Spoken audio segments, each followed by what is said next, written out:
BTV7 news కు స్వాగతం. నేను మిస్ సోని. వార్త వివరాల్లోకి వెళ్తే విశాఖ జిల్లా ఎయిర్పోర్ట్ పోలీస్ స్టేషన్ పరిధిలో ఏసీపీ నరసింహమూర్తి ఆధ్వర్యంలో కార్డన్ చర్చ్ నిర్వహించారు.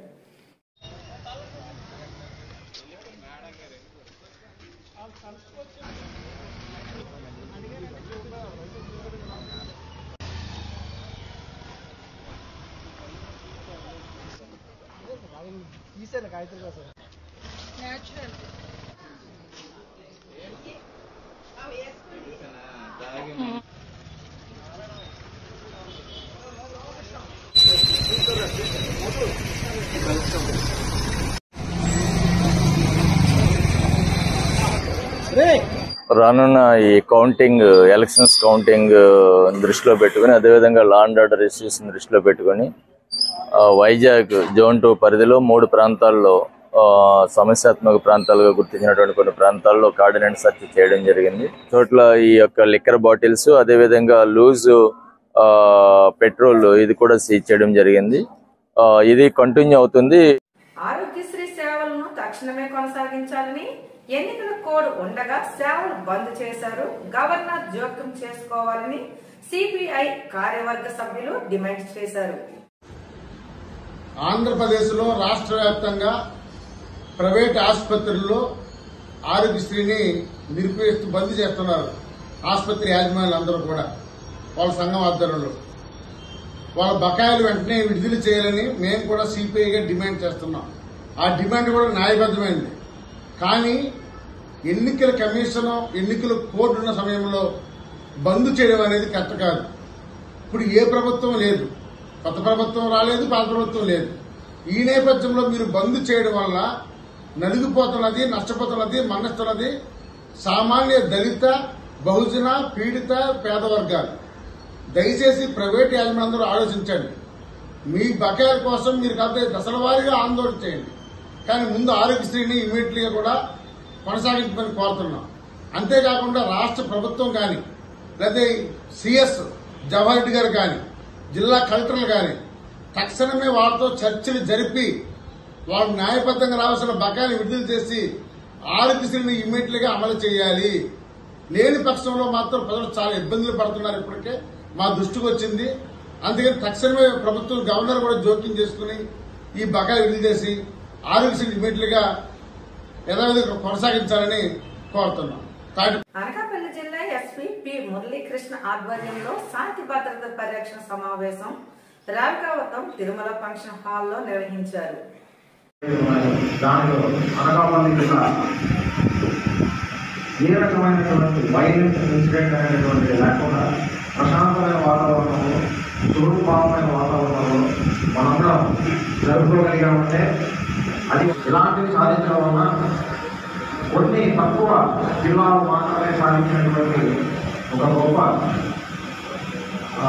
ప్రగతి అనుకోవచ్చు. లేదంటే అది ఒక మన సాధించినటువంటి పరిణామం ఏంటంటే ఒక చిన్న వైలెన్స్ ఎక్కడ కూడా జరగకుండా చిన్న చిన్న సొల్యూషన్ చిన్న గవర్నమెంట్ ఉంటుంది తప్ప ఎక్కడా కూడా పెద్దగా మేజర్ వైలెంట్ యాక్టివిటీ అనేటువంటిది ఎక్కడ లేదు.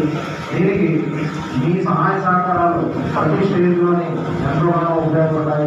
ఎంతగానో మీ ఇన్వాల్వ్మెంట్ ఉంది. మీ యొక్క మనస్తత్వం అనేటువంటిది ప్రతిలో ప్రతిబింబించడం వల్లనే అలాంటి ఒక గొప్ప విషయాన్ని మనం సాధించడం అనేటువంటి జరిగింది. దీనికి మీ అందరినీ కూడా మరొకసారి పేరు పేరున అభినందన కలిగిస్తున్నాం.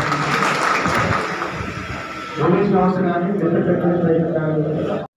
ఎల్బీ నగర్ టిఐఎంఎస్ ఆసుపత్రి భవన్ నిర్మాణం త్వరలోనే పూర్తి చేస్తామని మంత్రి కోమటిరెడ్డి వెంకటరెడ్డి అన్నారు. ఎంసీఏ వాళ్ళ గైడ్ లైన్స్ ఏంటంటే 14 ఫ్లోర్లకు దాటకూడదు గవర్నమెంట్ హాస్పిటల్. అది హాస్పిటల్ సూపర్ స్పెషాలిటీ హాస్పిటల్. ఏ పేషెంట్ తీసుకుపోతాం సడన్గా ఎమర్జెన్సీగా కరెంట్ పోతుంది, ఇంకేమైనా జరుగుతుంది. 27 ఫ్లోర్లు కట్టుకుంటారు. వాడు తలకాయ ఉన్నాడు. నేను ఆ ఇంజనీర్లను పిలిచి అడిగినా ఏం చేయమంటారు సార్, 15 ఫ్లోర్లో ఉండే కేసీఆర్ వచ్చే మొత్తం పైకి లేకపోయినా నాకు ఎత్తుండాలంటారు. ఆలోచన లేదు, పాడు లేదు. రాష్ట్రం చేసి ఇప్పుడు 14 ఫ్లోర్లకే కుదించి అది కూడా ఎలాంటి వాళ్ళే చేస్తున్నారు. వాళ్ళకు ఇప్పటికి ఇన్విటేషన్ అనకాపల్లి జిల్లా సార్వత్రిక ఎన్నికల ఫలితాలు వెలువడుతున్న సందర్భంగా ఎటువంటి పరిస్థితి అయినా ఎదుర్కొనేందుకు మాబు ఆపరేషన్ చేపట్టి ప్రజల్లో అవగాహన సదస్సు కల్పించిన అనకాపల్లి పోలీసులు.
విశాఖ స్టీల్ ప్లాంట్ ఉక్కు నగరంలో నివాసం ఉంటున్న కార్మికులపై పెంచిన విద్యుత్ ఛార్జీలు తక్షణమే ఉపసంహరించుకోవాలని 78వ వార్డు కార్పొరేటర్ బి రంగారావు యాజమాన్యాన్ని డిమాండ్ చేశారు.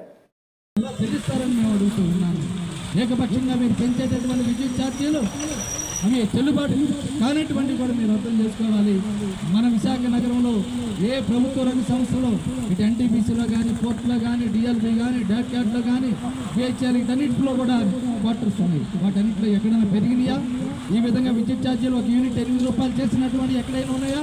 ఇక్కడే కాదు, దేశంలో భారతదేశంలో ఏ ఆఫీసర్ కూడా, ఏ ఉద్యోగి కూడా విద్యుత్ ఛార్జీలు చెల్లించినటువంటి పరిస్థితి ఈరోజు ఎన్టీపీసీలో ఉంది, విశాఖపట్నం పోర్టులో ఉంది, డాక్యాట్లో ఉంది. కానీ వీటన్నిటికి భిన్నంగా ఈరోజు కార్మికులు ఇబ్బందులు పెట్టి కార్మికుల్ని అణచివేయాలనేటువంటి గుర్తుతో యాజమాన్యం చేస్తుంది. సరైనది కాదు, ఉపసంహరించుకోవాలి. లేకపోతే తీవ్రమైనటువంటి పరిస్థితులు సాగు చూడాల్సి వస్తుందని మేము హెచ్చరిక జారీ చేస్తున్నాం. అలాగే కార్మికులందరూ కూడా ఉంటవాలి, యూనియన్లన్నీ కూడా ఉంటాయి. ఈ యొక్క అక్రమ భారీ విద్యుత్ ఛార్జీల మీద యాజమాన్యం నిలేసి ఈ అక్రమ సర్కులర్ని రద్దు చేసే వరకు ఉద్యమాన్ని కొనసాగించాలనేటువంటి కూడా అందరికీ నేను విజ్ఞప్తి చేస్తూ ఉన్నాను. ఎల్బీ నగర్ ట్యాక్స్ ఇన్స్పెక్టర్ విజయ భార్గవ కృష్ణ ఏసీబీ వాళ్ళకు చిక్కాడు. ఇంటి పన్ను సవరణ గురించి 10,000 రూపాయలు లంచం తీసుకుంటూ రెడ్ హ్యాండెడ్ గా పట్టుబడ్డారు.